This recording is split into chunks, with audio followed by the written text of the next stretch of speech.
اعوذ باللہ من الشیطان الرجیم بسم اللہ الرحمن الرحیم سل بنی اسرائیل کم آتیناہم من آیت بینہ صدق اللہ العظیم۔ اس سے پہلے بیان ہو رہا تھا وَإِلَى اللَّهِ تُرْجَعُ الْأُمُورُ، اور اللہ ہی کی طرف تمام امور لوٹائے جائیں گے۔ ان امور میں سے ان کی ہلاکت کا بھی ایک امر ہے، انہوں نے ہلاک ہو جانا ہے، تباہ و برباد ہو جانا ہے۔ اس کی تائید میں لمن الملک اليوم للہ الواحد القہار لکھ بھی لینا اور پڑھ بھی لینا۔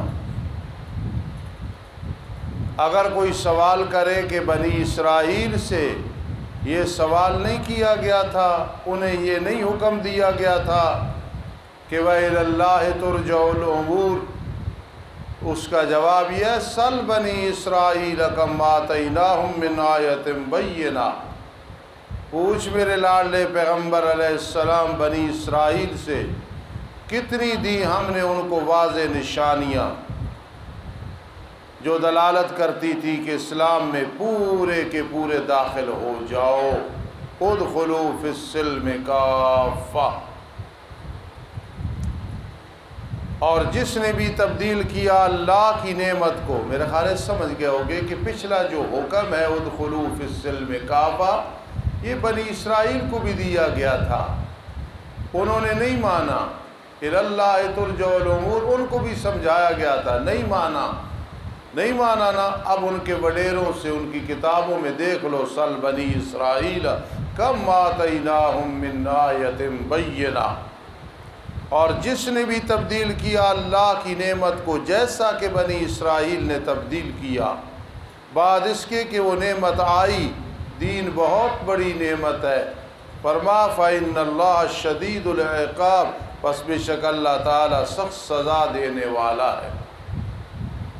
وَمَن يُبَدِّلْ نِعْمَةَ اللَّهِ مِن بَعْدِ مَا جَاءَتْهُ فَإِنَّ اللَّهَ شَدِيدُ الْعِقَابِ، یہ قضیہ شرطیہ ہے، متصلہ ہے۔ جہاد کی پانچویں ترغیب، مشرکین اور کفار دولت کے نشے میں مست ہو کر اسلام اور مسلمانوں کا مذاق اڑاتے ہیں، ان سے جہاد کرو۔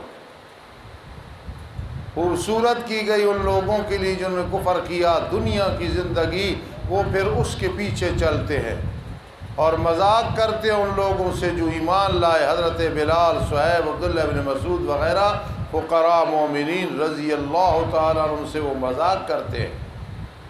اور وہ لوگ جو بچے شرک اور کفر سے، ان کے اوپر ہوں گے قیامت کے دن، یعنی اعلیٰ علیین میں ہوں گے، اور یہ مذاق کرنے والے اگر اسی طرح رہے تو اسفل السافلین ہوں گے، جہنم میں جائیں گے۔ اور اللہ پاک رزق دیتا ہے، دنیا کا رزق جسے چاہتا ہے بغیر حساب کے۔ جی کل قیامت کے دن حساب دینا ہوگا۔ نتیجہ کیا نکلا؟ مال و دولت کی فراوانی ایمان کی علامت نہیں ہے۔ فلاں بڑا شوق ہے جی، بڑا آسانیوں میں ہے، لہٰذا اس کی آخرت بھی بنی ہوئی ہے۔ آخرت کا معیار ہے آمنوا وعملوا الصالحات، اور اسی طرح واتقوا، شرک، کفر اور گناہوں سے بچنا۔ کان الناس امۃ واحدہ، تھے لوگ ایک جماعت میں، ایک اسلام میں داخل تھے۔ آدم علیہ السلام سے لے کے نوح علیہ السلام تک سب کان الناس امۃ واحدہ، کوئی فرقہ بندی نہیں تھی۔ پھر اختلاف کیا، پھر اللہ نے بھیجا۔ یہاں اندماج ہے، قرآن مجید بعض اوقات غیر ضروری بات کو چھوڑ دیتا ہے۔ وہ ہے فاختلفوا، پھر انہوں نے اختلاف کیا، پھر اللہ نے بھیجا نبیوں کو، درالے خوشخبری دینے والے، ڈرانے والے، اور اتارا ان کے ساتھ کتاب کو ساتھ حق کے، تاکہ فیصلہ کرے اللہ۔ یہ مرجع بھی ہو سکتا ہے، مبشرین منذرین بھی اس کا مرجع، کتاب بھی اس کا مرجع، تاکہ فیصلہ کرے وہ کتاب لوگوں کے درمیان جس میں انہوں نے اختلاف کیا ہے۔ جہاد کی چھٹی ترغیب، جن لوگوں نے اللہ کے فطری دین توحید میں اختلاف پیدا کیا، جی انہیں کمزور کرو جہاد کر کے۔ نہیں اختلاف کیا اس میں مگر ان لوگوں نے جو دیے گئے وہ کتاب بعد اس کے کہ آئے ان کے پاس واضح دلائل، درحال آپس میں سرکشی کرتے ہوئے، پھر اللہ نے رہنمائی کی ان لوگوں کی جو ایمان لائے اس چیز کے لیے جس میں انہوں نے اختلاف کیا، حق سے انہیں حق سمجھ آ گیا۔ والذین جاہدوا فینا لنہدینہم سبلنا، ساتھ اپنے حکم کے، اور اللہ رہنمائی فرماتا ہے جس کی ہدایت کی اس کی مرضی ہوتی ہے، اللہ رہنمائی فرماتا ہے جس کے لیے چاہتا ہے ہدایت سیدھے راستے دین اسلام کی طرف۔ مولانا ذرا توجہ سے بیٹھنا، جس طرح نماز میں خشوع خضوع ہو تو ثواب زیادہ، یہ اللہ کی کلام ہے، اس میں جتنا خشوع خضوع پڑھنے پڑھانے والے کو ہوگا اتنا ثواب آئے گا، اتنا یہ سمجھ آئے گا۔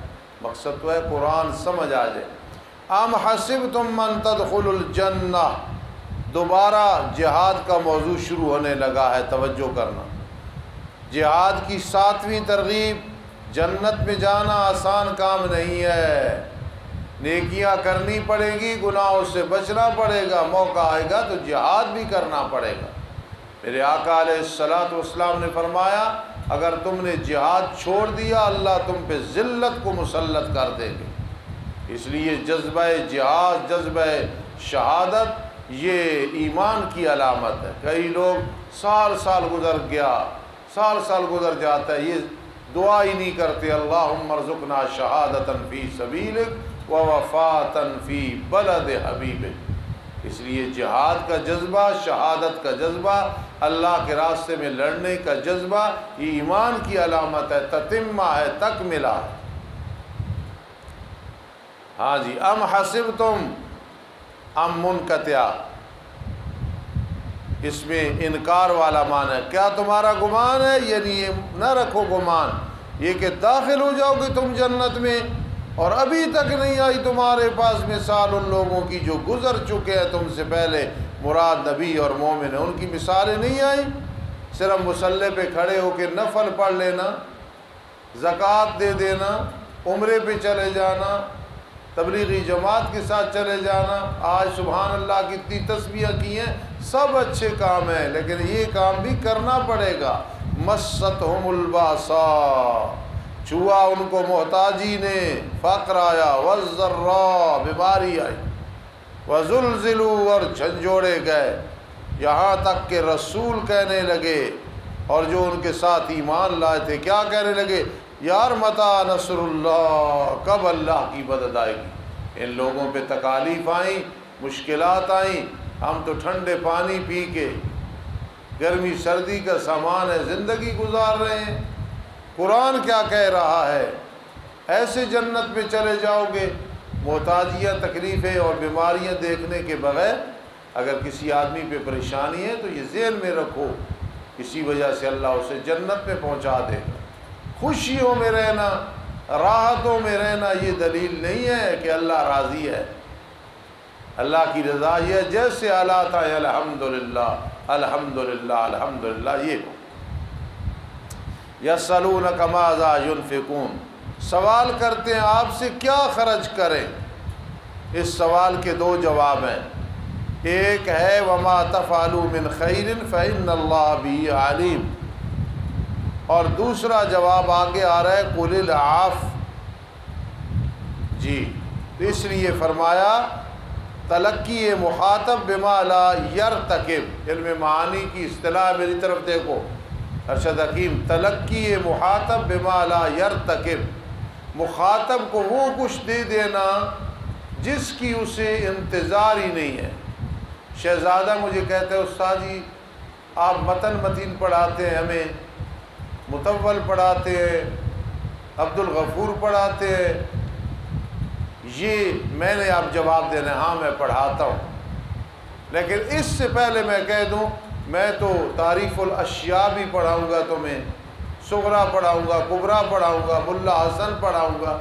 یہ اب اس نے جو مجھ سے جواب پوچھا تھا میں نے اس سے زیادہ جواب دے دیا، یہ ہے تلقی مخاطب بما لا یرتکب، کہ تو وہ کہہ رہا ہے، پہلے یہ سمجھ لیں کہ ہم صغرا بھی پڑھاتے ہیں، کبرا بھی پڑھاتے ہیں، تعریف الاشیاء بھی پڑھاتے ہیں ماشاءاللہ، اس لیے ماذا ينفقون، کیا خرچ کریں، اس سے پہلے سمجھایا۔ سن لو، مصرف سنو، ایک ہے خرچ کرنا، ایک ہے مصرف۔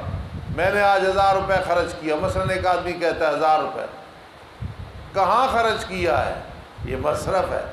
تو قرآن کہتا ہے تم یہ پوچھ رہے ہو کیا خرچ کریں، وہ بتاتے ہیں پہلے مصارف سن لو۔ ما انفقتم من خیر، جہاد کی 8ویں ترغیب دلائی جا رہی ہے جی، جو کچھ تم خرچ کرو مال سے، پس والدین کے لیے، زیادہ قریبی رشتہ داروں کے لیے، یتامى مساکین مسافروں کے لیے، وما تفعلوا، خیال کرنا مضمون جہاد کا تیسری بار ذکر ہونے لگا ہے، وما تفعلوا من خیر، جو کچھ تم کرتے ہو نیکی سے، فإن اللہ بھی علیم، پس بے شک اللہ تعالیٰ اس کے ساتھ خوب جاننے والا ہے۔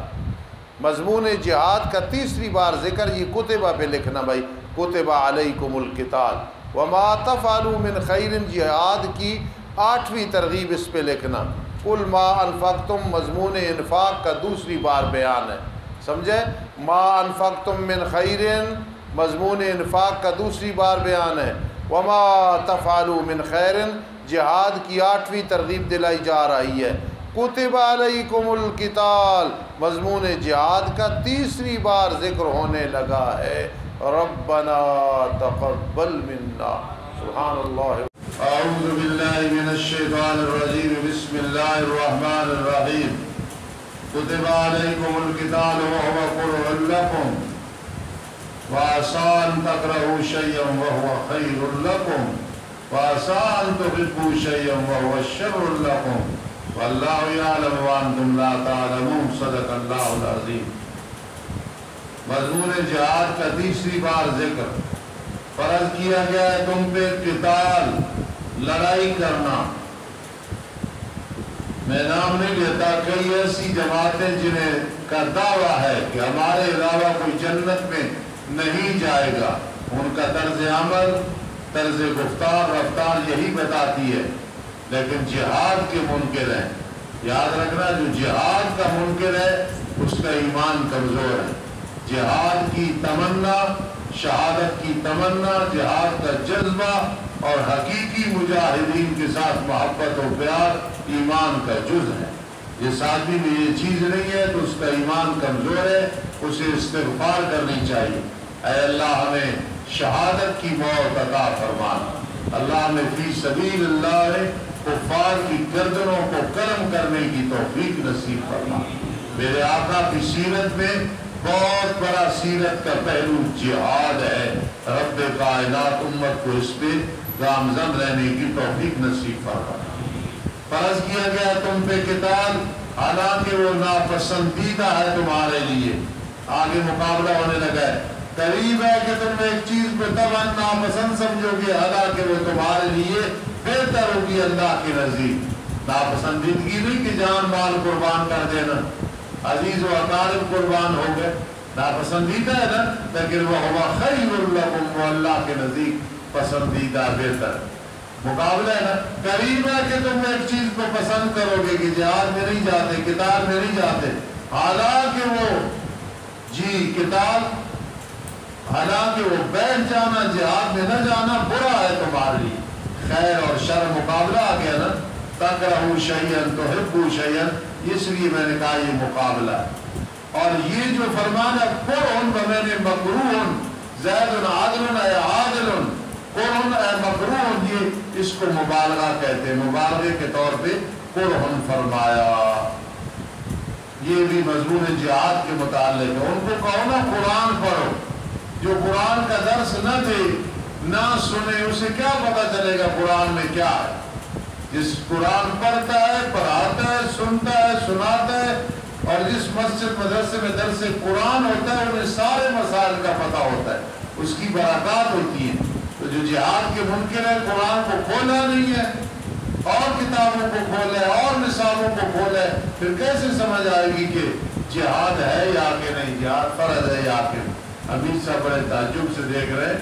انشاءاللہ جہاد کا حکم ہوا تو یہ سب سے آگے آگے ہوں گے اور ہم چاہے پیچھے ہوں گے ہم بھی جائیں گے. کیوں امیر صاحب؟ انشاءاللہ بشرطے کہ امیر صاحب کو اس دن پیٹ میں تکلیف نہ ہو. یسألونک سوال کرتے ہیں آپ سے عزت والے مہینوں کے بارے میں، ان میں لڑائی کرنے کیسی ہے. یہ بدل ہے شار سے.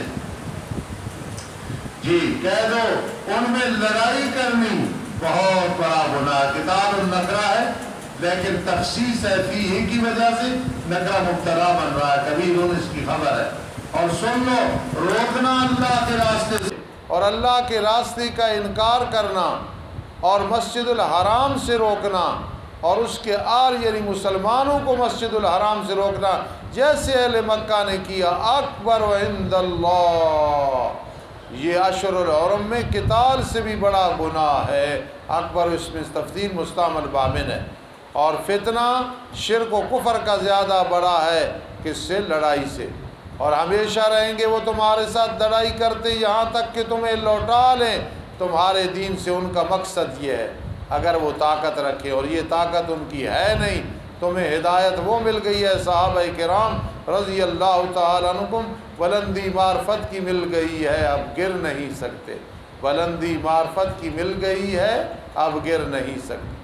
اور جو بھی تم میں سے مرتد ہوا اپنے دین سے پھر مرا اور حالانکہ وہ کافر ہے، معلوم ہوا مرتد کی توبہ قبول ہو جاتی ہے اگر وہ توبہ کر لے. بس یہ لوگ ضائع ہو گئے اعمال ان کے دنیا اور آخرت میں، اور یہ لوگ جہنمی ہے، یہ اس میں ہمیشہ رہیں گے. اب رب کائنات اطمینان کے لیے فرماتے ہیں بے شک وہ لوگ جو ایمان لائے بشارت اخروی، اور وہ لوگ جنہوں نے ہجرت کی، جہاد کیا کفار کے ساتھ اللہ کے راستے میں اعلاء کلمت اللہ کے لیے، اولئک یرجون رحمت اللہ، یہ لوگ امید رکھتے ہیں اللہ کی رحمت کی. واللہ غفور الرحیم، اللہ پاک بہت بڑا بخشش کرنے والا، بہت بڑا مہربان ہے. مولانا اشہر حرم سے جو سوال تھا لڑائی کرنے کا کہ ان میں ذیقعدہ، ذوالحج، محرم، رجب میں لڑائی کرنے کیسے ہے، دو جہتیں تھیں. ایک اشہر الحرم ان کی حرمت اور دوسرا فتنہ کا مٹانا. تو دو جہتوں والا سوال اور جواب تھا. اب آگے کئی سوال آئیں گے مولانا داؤد کہ جن میں دو جہتیں ہوں گی. سوال کرتے ہیں آپ سے شراب اور جوئے کے بارے میں. ایک جہت منافع کی ہے، شراب میں مزہ ہے، جوئے میں پیسے آتے ہیں، اور ایک جہت گناہ کی ہے. تو یہ اب مسائل شروع ہونے لگے ہیں تو ان میں دو جہتیں ہیں. ایک میں دیکھو تو خیر ہے، دوسرے میں دیکھو تو شر ہے. خیر ہے ہی کوئی نہیں، زہری خیر ہے. کہہ دو ان دونوں میں بہت بڑا گناہ ہے اور منافع ہے لوگوں کے لیے. جی زہری فائدہ ہے جو یہ میں، حقیقت میں کوئی فائدہ نہیں. اسی لیے بانڈ لینا، انشورنس کرانا، بیمے کرانا، جی بینک میں پیسے رکھنا کہ پیسے آئیں گے سود کے طور پہ، یہ سب کیا ہے؟ فیہما اسم کبیر، سب میں بہت بڑا گناہ. منافع ہیں زہری لوگوں کے لیے لیکن ان کا گناہ زیادہ بڑا ہے نفع سے. اور سوال کرتے ہیں آپ سے کیا کچھ خرچ کریں. وہ کہہ دو العاف، اس میں بھی دو جہتیں ہیں نا، خرچ کرنا، گھر کی بھی ضرورتیں ہیں، ادھر آخرت کا ثواب بھی ہے. کہہ دو جو ضرورت سے زیادہ ہے خرچ کرو. لیکن میرے عزیزو اس پہ عمل سب سے پہلے سمت نے کیا ہے صحابہ کرام رضی اللہ تعالیٰ، پھر سب سے پہلے صدیق اکبر، سب کا اونچی آواز سے رضی اللہ تعالیٰ عنہ، جن کے ساتھ ہمارا اتنا پیار ہے. دنیا وما فیہا ایک پلڑے میں رکھ دو، ایک میں صدیق اکبر رضی اللہ تعالیٰ کی شخصیت کا تصور کر لو تو وہ بھاری ہوگا. کہو سبحان اللہ. اس پہ عمل کیا ہے تو صدیق اکبر رضی اللہ تعالیٰ نے کیا. صدیق کیا چھوڑ کے آئے ہو؟ اللہ اور اس کے رسول کا نام چھوڑا. پھر عمل کیا تو فاروق اعظم نے، پھر حضرت عثمان نے، حضرت علی نے، عشرہ مبشرہ نے، ازواج مطہرات نے، تمام صحابہ کرام، تمام تابعین نے. جو کچھ بچا ہے اللہ کے راستے میں خرچ کر دو. اسی طرح بیان کرتا اللہ تمہارے لیے آیات کو تاکہ تم غور و فکر کرو. پھر دنیا میں والآخرہ، اور آخرت میں. سوال کرتے ہیں آپ سے یتیموں کے بارے میں. ایک جہت ہے انہیں ملا کے رکھو، ایک یہ ہے کہ انہیں جدا کرو، نفقے میں کوئی فرق نہ لگ جائے، ان کے پیسے تمہاری طرف نہ آ جائے۔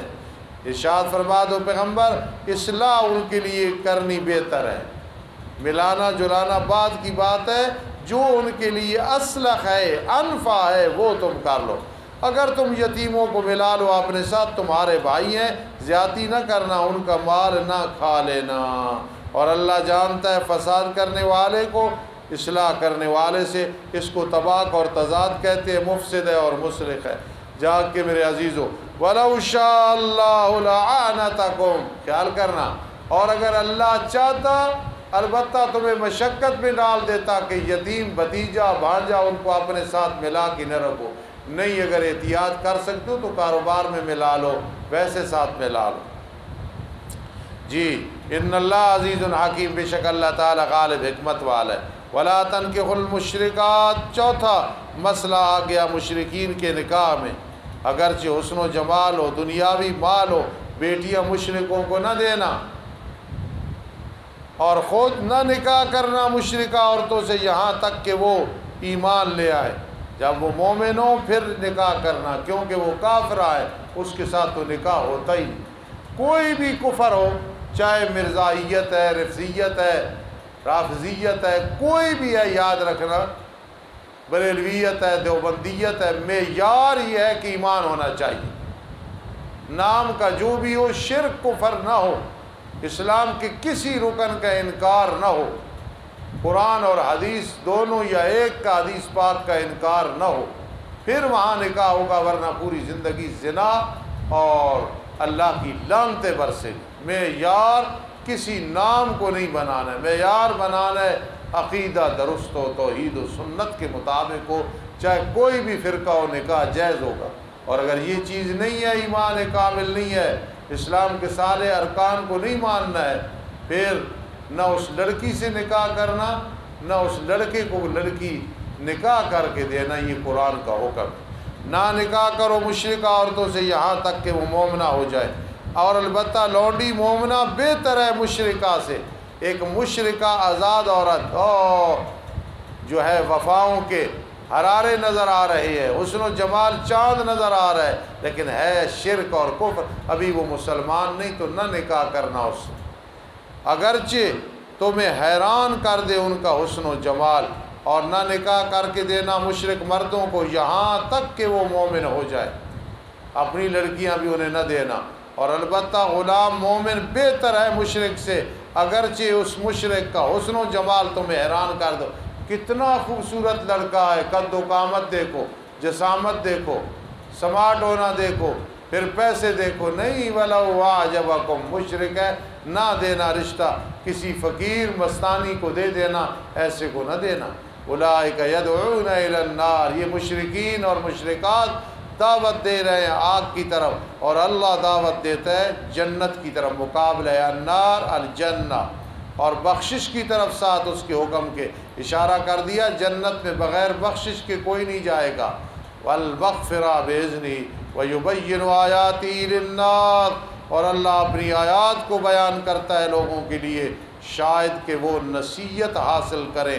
آگے ابھی مسائل چل رہے ہیں ذو چہتین۔ الحمدللہ رب العالمین والعاقبۃ للمتقین، والصلاة والسلام علی رسولہ محمد وآلہ واصحابہ اجمعین۔ یہ منڈی باولدین میں جو حادثہ پیش ہے، بھائی دعا کرو اللہ ان قاری سب کو صبر جمیل عطا فرما، ان کے عزیز و اقارب کو صبر جمیل عطا فرما، ان مرحومین کو اللہ جنت الفردوس بأعلی مقام نصیب فرما۔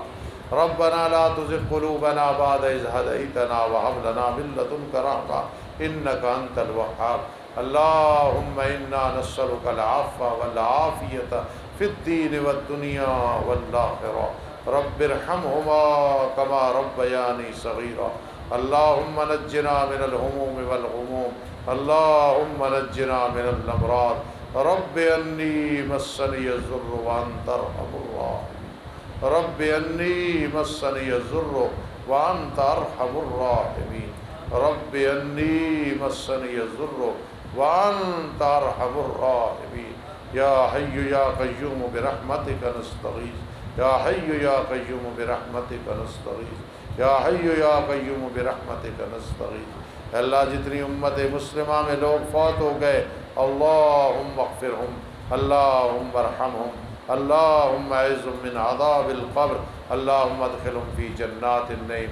گجرانوالہ میں میرے ایک بھائی ہے، بھائیوں سے بھی جو ہے زیادہ اہمیت ہے ان کی، ان نے بیٹے بیٹی کی شادی کرنی ہے، ان کے لیے دعا کرو اللہ آسانیاں پیدا فرما، نظر بد سے محفوظ فرما۔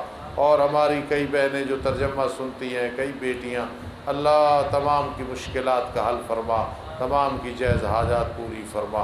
اے اللہ جتنے لوگ ہمارے لیے ہمارے پاس دعاؤں کے لیے آتے ہیں، اللہ ہمارے پاس کچھ نہیں، سب کچھ تیرے پاس ہے، وہ بھی دعا کے لیے آتے ہیں، اللہ ان کے تمام مسائل کا حل فرما دے، مشکلات کا حل فرما دے۔ اللہ کتنے طالب علم بیٹھے ہیں جن کے گھر والے، خاندان، ماں باپ، بہن بھائی، والدین میں سے کوئی نہ کوئی بیمار ہے، اللہ شفا عطا فرما دے، اللہ شفا عطا فرما دے۔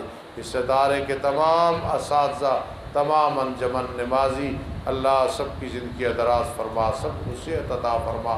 اللہ زندگی کا آخری دن، آخری رات تو جانتا، دین کی خدمت سے محروم نہ کرنا، دین کی خدمت سے محروم نہ کرنا۔ اللہم فقہنا فی الدین، اللہم وفقنا لخدمت الدین، اللہم فقہنا فی الدین، اللہم وفقنا لخدمت الدین۔ آمین یا رب العالمین برحمتک یا ارحم الراحمین۔ سبحان